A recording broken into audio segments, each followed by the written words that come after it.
Kozhikode മീഞ്ചന്തയിൽ KSRTC ബസ്സിലെ യാത്രക്കാരൻ മരിച്ചത് ബസ്സിലെ തൂണിൽ തലയിടിച്ചെന്ന് പോലീസിന്റെ FIR വരുന്നു. ഇരിക്കൂർ സ്വദേശി സുനിൽ ചാക്കോ മരിച്ചത് തല മറ്റൊരു വാഹനത്തിൽ ഇടിച്ചല്ലെന്നും പ്രാഥമിക നിഗമനം. സമീപത്തെ CCTV പരിശോധിച്ച ശേഷം മെഡിക്കൽ കോളേജ് പോലീസ് അന്വേഷണം ആരംഭിച്ചിട്ടുണ്ട്. ലോറി ബസ്സിൽ ഉരസിയതിനെ തുടർന്ന് ബസ് ഡ്രൈവർ ബ്രേക്ക് ചവിട്ടിയതാണ് അപകട കാരണമെന്നാണ് പ്രാഥമിക വിവരം. ആകാശ് തരത്തിൽ ഈ വാർത്തയുടെ കൂടെ വിശദാംശങ്ങൾ നൽകാൻ നമുക്കൊപ്പം തുടരുന്നുണ്ട്. ആകാശ്.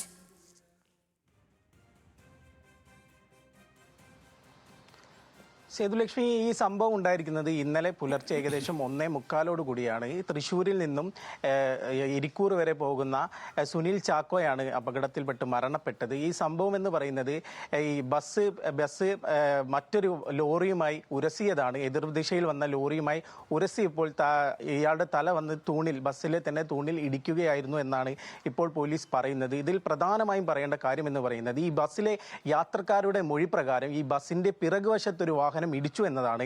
എന്നാൽ പിറകുവശത്ത് അത്തരത്തിലുള്ള ഇടിച്ചതിന്റെ തെളിവോ മറ്റു കാര്യങ്ങളോ ഒന്നും തന്നെ ഇല്ല. അതിനാൽ തന്നെ ബസ്സിന്റെ സൈഡ് വശത്ത് അല്ലെങ്കിൽ ബസ്സിന്റെ ഒരു വശത്ത് ഒരു വാഹനം ഉരസിപ്പോയതാണ്. അതുകൊണ്ട് തന്നെ ഡ്രൈവർ ബ്രേക്ക് ചവിട്ടിയപ്പോഴാണ് ഇത്തരത്തിലൊരു അപകടം ഉണ്ടായിരിക്കുന്നത് എന്നാണ് ഇപ്പോൾ പോലീസിന്റെ പ്രാഥമികമായിട്ടുള്ള അന്വേഷണത്തിൽ നിന്നും മനസ്സിലാവുന്നത്. ഇതിന്റെ കൂടുതൽ അന്വേഷണം CCTV ദൃശ്യങ്ങൾ ഉൾപ്പെടെ കേന്ദ്രീകരിച്ചാണ്. ഇന്നലെ ഞായറാഴ്ച ആയതിനാൽ ഈ സമീപത്തുള്ള കടകളൊന്നും തന്നെ തുറന്നിട്ടില്ലായിരുന്നു. കൂടുതൽ CCTV ദൃശ്യങ്ങൾ പരിശോധിച്ചുകൊണ്ട് അന്വേഷണം പുരോഗമിപ്പിക്കാനാണ് ഇപ്പോൾ മെഡിക്കൽ കോളേജ് പോലീസിന്റെ ശ്രമം. ഇതിൽ നമുക്ക് എടുത്തു പറയേണ്ട കാര്യം എന്ന് പറയുന്നത് ഈ യാത്രക്കാരുടെ മൊഴി സംബന്ധിച്ചാണ്. യാത്രക്കാർ പറഞ്ഞതുപോലെ ബസ്സിന്റെ പിൻവശത്തല്ല വാഹനം ഇടിച്ചത്, സൈഡിൽ നിന്നാണ് വാഹനം ഇടിച്ചിരിക്കുന്നത്. അതിനുശേഷം ഇയാളുടെ തല പോയി ഈ ബസ്സിന്റെ തൂണിൽ ഇടിക്കുകയായിരുന്നു. ഇതിനെ തുടർന്നാണ് മരണം സംഭവിച്ചത്. തലയ്ക്കാണ് ഗുരുതര പരിക്കേറ്റിരുന്നത്.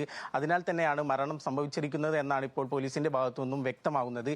കൂടാതെ തന്നെ ഇന്നലെ പുലർച്ചെ ഏകദേശം 4:45 കൂടിയായിരുന്നു ഈ വാർത്തകൾ വന്നിരുന്നത്. അതിൽ പറഞ്ഞത് തല പുറത്തിട്ടപ്പോൾ മറ്റൊരു വാഹനം വന്ന് ഇടിക്കുകയായിരുന്നു. എന്നാൽ അങ്ങനെയല്ല കാര്യങ്ങൾ എന്നുകൂടി പറയുന്നു. ഇതിൽ അന്വേഷണത്തിന്റെ അടിസ്ഥാനത്തിൽ പറയുകയാണെങ്കിൽ ഈ ബസ് പെട്ടെന്ന് ബ്രേക്ക് ചവിട്ടിയതിനെ തുടർന്ന് ഇയാൾ തെറിച്ചു വീഴുകയും ഈ തൂണിൽ ചെന്ന് തലയിടിക്കുകയുമായിരുന്നു. തലയ്ക്ക് ഗുരുതരമായി തന്നെ പരിക്കേറ്റതുണ്ടായിരുന്നു.